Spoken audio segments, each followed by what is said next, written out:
نحمدہ و نصلی علی رسولہ الکریم اما بعد۔ پہلا اشرا رمضان المبارک کا بابرکت اشرا ختم ہو چکا ہے اور دوسرا اشرا شروع ہو چکا ہے جو مغفرت کا اشرا ہے۔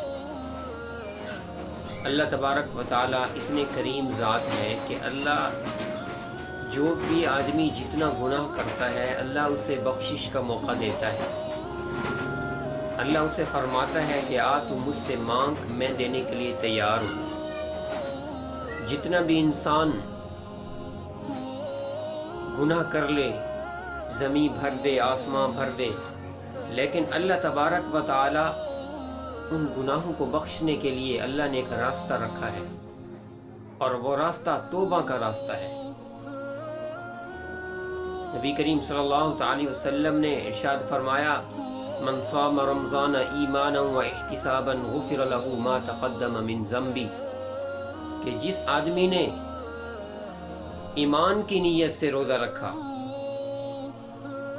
ایمان کی نیت سے روزہ رکھا تو اس کے پچھلے سارے گناہ معاف کر دیے جاتے ہیں۔ سبحان اللہ۔ جو صغیرہ گناہ اس نے کیے ہوتے ہیں، اس نے صرف بھوک اور پیاس کو روزہ نہ سمجھا، بلکہ اپنے زبان پر بھی روزہ رکھا، اپنے دل پر بھی روزہ رکھا، اس دل کو غلط خیالات سے محفوظ رکھا، اللہ اس کے پچھلے سارے گناہ معاف کرنا دیتے ہیں۔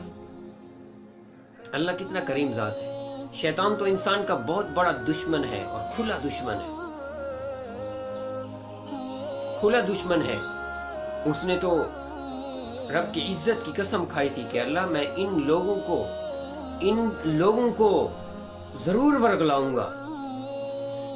وہ تو اتنا بڑا دشمن ہے، وہ تو اتنا ہے کہ آدمی جس مقام پر ہو اسی مقام کے مطابق اس کو اس طرح کی کوشش کرتا ہے کہ وہ اتنے بڑے مقام پر جب پہنچا ہوا ہوتا ہے تو جب وہ نیچے گرتا ہے تو اس کا مقام بالکل ختم ہو جاتا ہے۔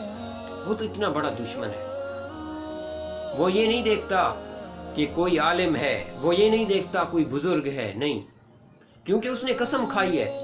اور شیطان ہر کسی کو دیکھ سکتا ہے، ہم نہیں دیکھ سکتے شیطان کو، لیکن جس طرح وار کرتا ہے کر لیتا ہے۔ عدو مبین، وہ کھلا دشمن ہے۔ لیکن جب اس نے قسم کھائی تو اللہ نے آگے یہ بھی فرما دیا، ارے شیطان تو قسم کھا رہا ہے میری عزت کی، میرے جلال کی تو قسم کھا رہا ہے کہ جی میں تیرے بندوں کو ضرور جہنم میں لے کر جاؤں گا، ضرور ورگلاؤں گا۔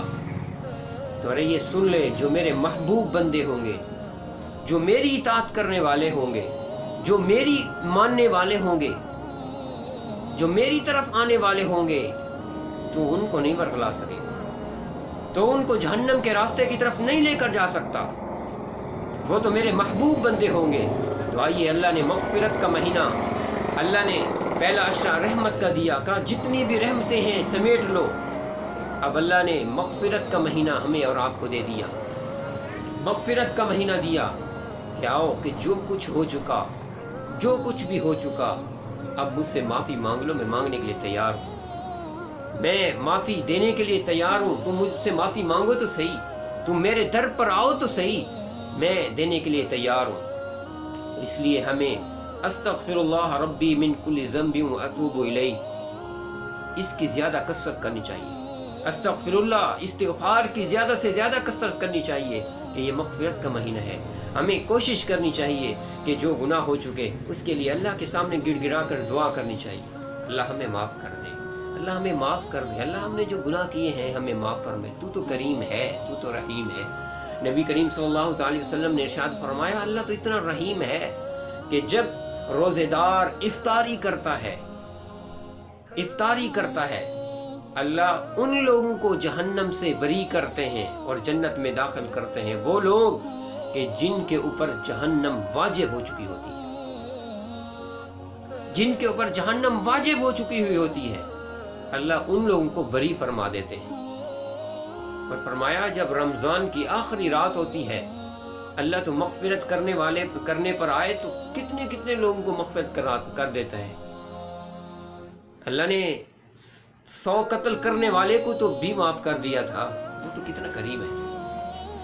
فرمایا رمضان کی آخری رات رب کریم اتنا رحم فرماتے ہیں کہ رمضان کی آخری رات یکم رمضان سے لے کر 29 رمضان تک جتنے لوگوں کو جہنم سے بری کیا تھا جنت میں داخل کیا تھا اتنے لوگوں کو رمضان کی آخری رات میں جہنم سے نکال کر جنت میں داخل کر دیا.